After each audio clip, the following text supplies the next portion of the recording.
आचार्य पादलिप्त सुरीजी पालित सुरीहि स श्रीमान पूर्व श्रुत सागर यस्मात् तरंगवत्याख्यम कथास्त्रोतो विनिर्ययौ। आचार्य पादलिप्त सुरीजी तरंगवती नामक अद्भुत प्राकृत कथाना रचयिता અને અનેક વિદ્યામંત્રના જાણકાર તરીકે ખૂબ જ પ્રસિદ્ધ છે. તેમનું જન્મસ્થાન અયોધ્યા હતું. પિતાનું નામ ફુલ્લશ્રેષ્ઠી અને માતાનું નામ પ્રતિમા હતું. ઘણા દેવદેવીઓની આરાધના કરવાથી પ્રતિમાને પુત્ર થયો. આથી તેનું નામ નાગેન્દ્ર પડ્યું. આ વખતે અયોધ્યામાં વિજય બ્રહ્મ રાજા હતો. માતાએ વિદ્યાધર ગચ્છના આચાર્ય નાગહસ્તીને બાળપણામાં જ તે બાળકને સોંપ્યો હતો અને આચાર્યશ્રીના કહેવાથી માતાએ 7 વર્ષની ઉંમર સુધી એનું પાલન કર્યું હતું. નાગેન્દ્રને 8 વર્ષની ઉંમરે દીક્ષા આપવામાં આવી. બાલમુનિ નાગહસ્તી સુરીના ગુરુભાઈ સંગમસિંહ સુરીની પાસે રહેતા અને મંડન ગણી પાસે વિદ્યાભ્યાસ કરતા હતા.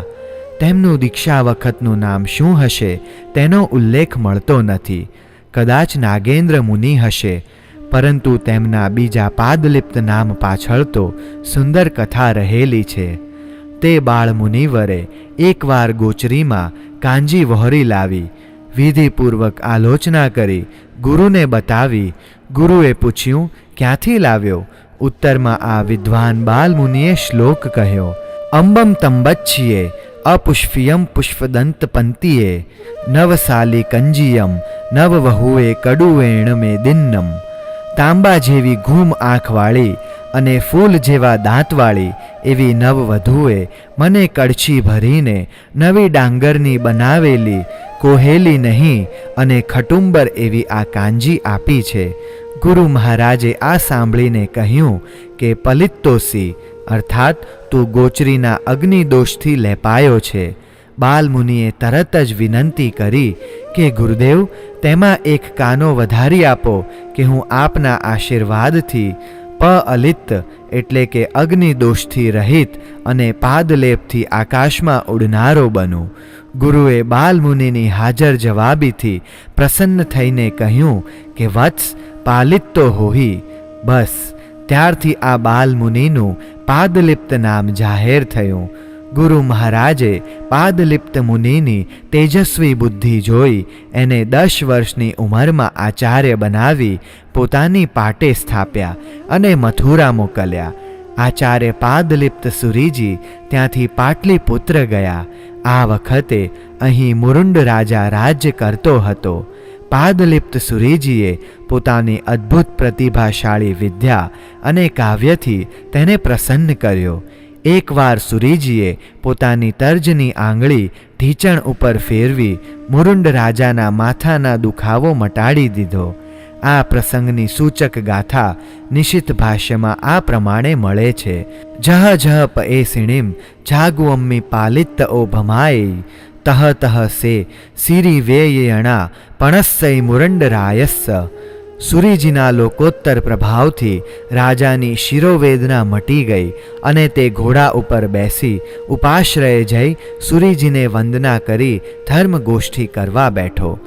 એકવાર રાજાએ પૂછ્યું કે અમારા નોકરો પગાર આપવા છતાંય દિલ દઈને કામ કરતા નથી, જ્યારે આપના શિષ્યો વગર પગારે કઈ રીતે કાર્ય કરે છે? ત્યારે સુરીજી બોલ્યા, શિષ્યો તો આ લોક અને પરલોકના હિતને ખાતર ગુરુઓની આજ્ઞાનું પાલન કરે છે. રાજાએ કહ્યું, આ વાત માનવામાં નથી આવતી. લોકોમાં મુખ્ય પ્રવૃત્તિ ધન માટે હોય છે, જ્યારે તમારે ત્યાં તો તે વસ્તુ જ નથી. માટે જરૂર પરીક્ષા કરવી જોઈએ. હવે રાજાએ આચાર્યના કહેવાથી પોતાના પ્રધાનને તપાસ કરવા મોકલ્યો કે ગંગાનું વહેણ કઈ દિશામાં જાય છે.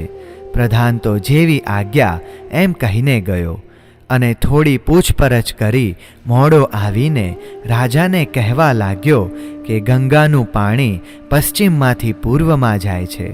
પછી આચાર્યશ્રીએ શિષ્યને પૂછ્યું. તેણે ગંગા કાંઠે જઈ બધાને પૂછ્યું, જાતે ખાતરી કરી જોઈ અને પછી આવીને કહ્યું, ગંગા પૂર્વમુખી વહે છે. આ પ્રસંગને સૂચવનારી ગાથા વિશેષ આવશ્યક ભાષ્યમાં નીચે પ્રમાણે મળે છે. નીવ પુચ્છિયેણ ભણિયો ગુરુણા ગંગા કુઓ મુહી વહઈ સંપાયવ્વમ સીસો જહ તહ સંવત્થ કાયવ્વમ.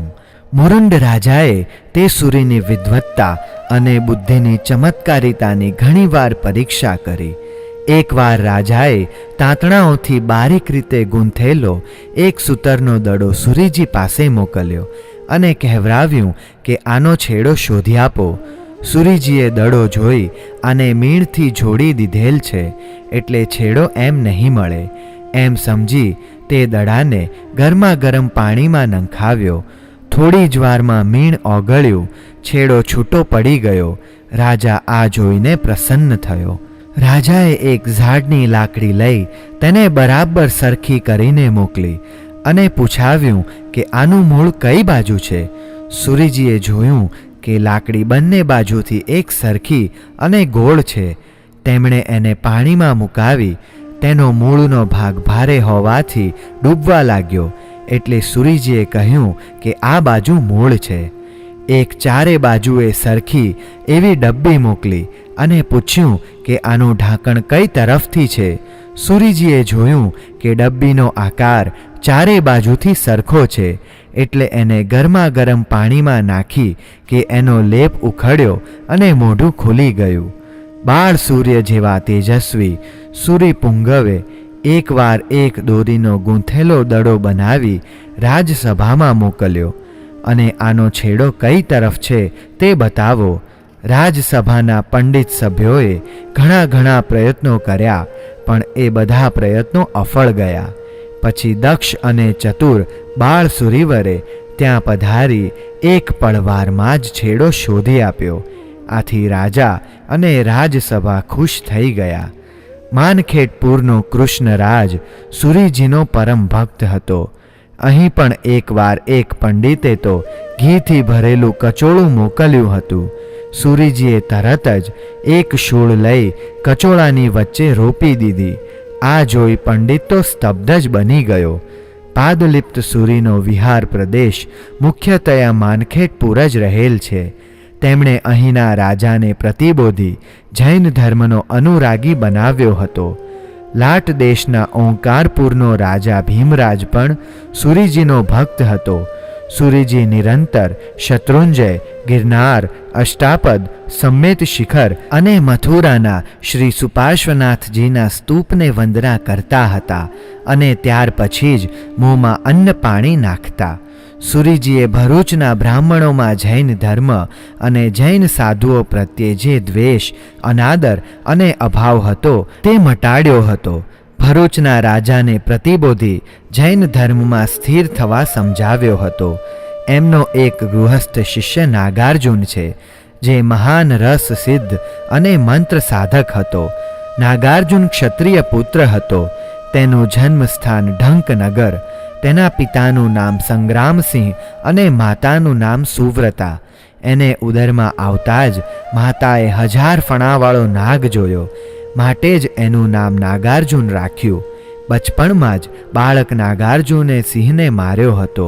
તેથી મોટો થતાં જંગલો, પહાડો અને ગુફાઓમાં જઈ અનેક મહાત્માઓના સંગથી વનસ્પતિઓ, જડીબુટ્ટીઓ, રસાયણો અને રસ સિદ્ધિ બનાવવાનું શીખ્યો હતો. એના કાને પાદલિપ્ત સૂરીજીના અદ્ભુત ચમત્કારો સંભળાયા અને એણે એક શિષ્ય દ્વારા આચાર્યશ્રીને રસ કુપિકા મોકલાવી. સૂરીજીએ તો તે કુપિકા પછાડીને ફોડી નાખી અને બીજી એક કુપિકામાં પોતાનો પેશાબ મોકલી આ રસ કુપિકા છે એમ કહેવરાવ્યું. નાગાર્જુને એને પથ્થર ઉપર પછાડી અને પથ્થરને અગ્નિ લાગતા જ પથ્થર સુવર્ણમય બની ગયો. આ જોઈ નાગાર્જુન દંગ રહી ગયો. તે પાદલિપ્ત સૂરીજી પાસે આવીને પડ્યો અને ભક્ત બની તેમની સાથે જ રહેવા લાગ્યો. તે સૂરીજીના પગ ધોઈ સૂંઘી લેપની ઔષધિઓ જાણી લઈ લેપ બનાવી પગે ચોપડી પોતે ઉડવા લાગ્યો. પ્રથમ થોડું ઉડ્યો કે તરત નીચે પડી ગયો. એમ 2-4 વાર પડવાથી એને ખૂબ વાગ્યું. સૂરીજીને આની ખબર પડી. સૂરીજીએ કહ્યું કે વત્સ, ગભરાતો નહીં, હું તારા ચાતુર્ય અને બુદ્ધિબળથી પ્રસન્ન થયો છું. આમાં ગુરુગમની જ થોડી ખામી રહી. ચોખાનું નિર્મળ ધોવણ અને કાંજીમાં આ લેપ ઘસવાથી તારી ઈચ્છાઓ પૂરી થશે. નાગાર્જુને તે પ્રમાણે કર્યું અને તે આકાશમાં ઉડવા લાગ્યો. તેણે સૂરીજીને વિનંતી કરી કહ્યું કે મને સેવા ફરમાવો. સૂરીજી બોલ્યા, તું જીવનભર જીન ધર્મ પાળી આત્મકલ્યાણ સાધ. નાગાર્જુને તે કબૂલ કર્યું અને જીવનભર જૈન ધર્મનું રૂઢી રીતે પાલન કર્યું. તેણે સૂરીજીના નામ સ્મરણ માટે સિદ્ધગીરીની તળેટીમાં પાદલિપ્તપુર વસાવ્યું છે, જે આજે પાલીતાણાના નામથી ઓળખાય છે. નાગાર્જુને એ ગિરિરાજ ઉપર શ્રી વીર પ્રભુનું મંદિર બનાવી તેમાં સૂરીજીના હાથે શ્રી વીર પ્રભુ વગેરેના અનેક જીનબિંબો સ્થાપ્યા અને આચાર્ય વયની મૂર્તિ પણ સ્થાપી. સૂરીજીએ આ સમયે સ્વર્ણ સિદ્ધિ અને આકાશગામીની વિદ્યાવાળી ભગવાન મહાવીર સ્વામીની સ્તુતિ બનાવી છે. આજે આ સ્તુતિનો ગુરુગમ રહ્યો નથી. સૂરીજીના ઉપદેશથી નાગાર્જુને ગિરનારની નીચે કિલ્લા પાસે દ્વારકાના રાજમહેલો વગેરે બંધાવી તેમાં દશાર્હ મંડપ, ઉગ્રસેનનો મહેલ, વિવાહ વેદિકા, ભગવાન શ્રી નેમિનાથનું પાછા વળવું વગેરે બતાવ્યું છે. આચાર્ય પ્રભાચંદ્ર સૂરીજી લખે છે કે આ મહેલો આજે પણ યાત્રિકોની નજરે પડે છે. આ નાગાર્જુને રાજા સાતવાહનને ભરૂચ જીતવામાં ભાગવતનો વેશ લઈ મદદ કરી હતી. શ્રીકાંતા નગરના ધનપતિ શ્રાવકે સમુદ્રમાંથી મળેલ ભગવાન પાર્શ્વનાથની પ્રતિમાને સમુદ્ર કિનારે સ્થાપી હતી. નાગાર્જુને તે પ્રતિમાની સમક્ષ રસ સિદ્ધિની સાધના કરી હતી. તે સિદ્ધ થતાં તે સ્થાને થાંભણા ગામ વસાવ્યું. પાછળથી આચાર્ય અભયદેવ સુરીએ આ પ્રતિમાને પ્રગટ કરી થાંભણા એટલે કે ખંભાતમાં સ્થાપી હતી. એકવાર 4 પંડિતોએ રાજા સાતવાહનની સૂચના પ્રમાણે પ્રાચીન ઋષિઓના શાસ્ત્રોનો સાર માત્ર એક ચરણમાં બનાવી પ્રતિષ્ઠાનપુરની રાજ્યસભામાં જઈ આ પ્રમાણે રજૂ કર્યો. જીર્ણે ભોજન માત્રેય કપિલ પ્રાણીનામ દયા, બૃહસ્પતિ રવિશ્વાસ પાંચાલ સ્ત્રીષુ માર્દવમ. આત્રેય મુનિ કહે છે કે પહેલાં ખાધેલું પચે પછી બીજું ભોજન કરો. કપિલ ઋષિ કહે છે કે પ્રાણીઓ ઉપર દયા રાખો. બૃહસ્પતિ કહે છે કે કોઈનો વિશ્વાસ ન કરો અને પંજાબી પંડિત કહે છે કે સ્ત્રી પ્રત્યે મૃદુ વર્તન રાખો. આ સાંભળી રાજાએ તે પંડિતોને મોટું ઇનામ આપ્યું, પરંતુ તેઓએ જણાવ્યું, હે રાજન, તારી રાજસભા અમારી પ્રશંસા કરે તો જ ઠીક કહેવાય. રાજાએ પોતાની ભોગવતી વારાંગનાને કહ્યું કે તું આ કવિઓના વખાણ કર. ભોગવતીએ ઉત્તર આપ્યો કે રાજન, હું તો મહાગુણવાન, સમર્થ ક્રિયાપાત્ર, મહાકવિ, આકાશગામી અને મહાવિદ્યાસિદ્ધ આચાર્ય પાદલિપ્ત સુરી સિવાય બીજાની સ્તુતિ કરતી જ નથી. મંત્રી શંકર આ સાંભળી ઈર્ષાળુ બની બોલ્યો કે તેઓ મહાગુણી તો જ કહેવાય કે મરીને જીવતા થાય. ભોગવતીએ વિનય કર્યો કે એ યોગીશ્વરમાં એ પણ સંભવે છે. આચાર્યશ્રીનો નગર પ્રવેશ હતો ત્યારે પંડિત બૃહસ્પતિએ પ્રથમ વિરોધ કર્યો અને પછી ખુશી બતાવી. કવિ પાંચાલે પણ સૂર કાઢ્યો કે આચાર્યશ્રીએ તરંગવતી બનાવી છે, જે માત્ર સ્ત્રીઓ, બાળકો અને મૂર્ખાને ભણવા લાયક છે. સૂરીજીએ આ વાતો સાંભળી તેમણે એક દિવસે કપટ મૃત્યુ બતાવ્યું. એમની પાલખી કવિ પાંચાલના મહેલ પાસે આવી કે કવિએ દોડતા આવી શોકપૂર્વક કહ્યું કે જે આચાર્યના મુખરૂપી ઝરામાંથી તરંગવતી નદી નીકળી છે તે આચાર્યને લઈ જનાર યમરાજનું માથું કેમ ફૂટી ન ગયું. આચાર્ય પાદલિપ્ત સુરી આ સ્તુતિ સાંભળીને જીવતા થયા અને રાજા, પ્રજા તથા કવિઓ ખુશ થયા. આચાર્યશ્રીએ નિર્વાણ કલિકા, પ્રશ્ન પ્રકાશ, કાલ જ્ઞાન, જ્યોતિષ કરંડકની ટીકા, તરંગલોલા કથા અને વીર સ્તુતિ વગેરે ગ્રંથો બનાવેલ છે, જે પૈકીના ઘણા ગ્રંથો આજે વિદ્યમાન છે. તરંગલોલા આજે ઉપલબ્ધ નથી, કિંતુ આચાર્ય વીરભદ્રના શિષ્ય નેમિચંદ્રે તેના આધારે તરંગવતી સાર રચ્યો છે, જે આજે મળે છે. વિદ્વાન નાગાર્જુને યોગ રત્નાવલી, યોગ રત્નમાલા, અનેકાક્ષરી વગેરે ગ્રંથો બનાવ્યાનું કહેવાય છે. આચાર્ય પાદલિપ્ત સુરીએ શ્રી શત્રુંજય તીર્થ ઉપર 32 દિવસનું અનશન કર્યું અને તેઓ કાળધર્મ પામી બીજા દેવલોકમાં દેવપણે ઉત્પન્ન થયા. આચાર્ય પ્રભાચંદ્ર સુરી લખે છે કે આ મહાન શાસન પ્રભાવક આચાર્યના સમયમાં યોનિ પ્રાભૃતમાં પ્રવીણ શ્રી રુદ્રદેવ સુરીજી, નિમિત્ત વિદ્યામાં પ્રવીણ શ્રી શ્રમણસિંહ સુરીજી, વિદ્યાસિદ્ધ શ્રી ખપુટાચાર્ય, અતિશય પ્રસિદ્ધ અને સિદ્ધોપાધ્યાય શ્રી મહેન્દ્ર સુરીજી થયા છે. આચાર્ય પાદલિપ્ત સુરીએ શ્રી ખપુટાચાર્યજી પાસે વિદ્યાભ્યાસ કર્યો હતો. આ આચાર્યશ્રીના સમકાલીન રાજાઓ ભરૂચનો બલમિત્ર, ઓંકારપુરનો ભીમરાજ, માનખેટપુરનો કૃષ્ણરાજ, પાટલીપુત્રનો મુરુંડરાજ અને પ્રતિષ્ઠાનપુરનો સાતવાહન વગેરે છે. આચાર્ય પાદલિપ્ત સુરીના સમય નિર્ણય માટે મતભેદ પ્રવર્તે છે. આચાર્ય પાદલિપ્ત સુરી વિદ્યાધર વંશના છે. બીજા શબ્દોમાં કહીએ તો તે વાચક વંશમાં થયા છે. તેમના ગુરુ વિદ્યાધર વંશના આચાર્ય નાગસુરી હતા એમ વર્ણન મળે છે. કલ્પસૂત્રની ચૂર્ણીમાં તેમને વાચક તરીકે સંબોધ્યા છે. ઇતિહાસમાં આપણને 2 નાગહસ્તી સુરીજીનો ઉલ્લેખ મળે છે. આર્ય મહાગિરીની પરંપરાના સ્થવિર કોડિન્ન સુરીના શિષ્ય સ્થવિર નાગસુરી, જેઓ વીર નિર્વાણની 4થી સદીમાં વિદ્યમાન હતા. જો આચાર્ય પાદલિપ્ત સુરી તેમના શિષ્ય હોય તો તેમનો સત્તા સમય વિક્રમ પૂર્વે આવે છે. વાચક વંશમાં આચાર્ય નંદિલ સુરી પછી વાચક આચાર્ય નાગહસ્તી સુરી થયા છે, જે આચાર્ય વજ્રસેન સુરીના પટ્ટધર હતા. વીર નિર્વાણ સંવત 620 થી 689 સુધી જેઓ યુગ પ્રધાન પદે હતા. યદિ આચાર્ય પાદલિપ્ત સુરીજી તેમના શિષ્ય હોય તો તેમનો સત્તા સમય વિક્રમની 3જી સદીનું 4થું પાદ આવે.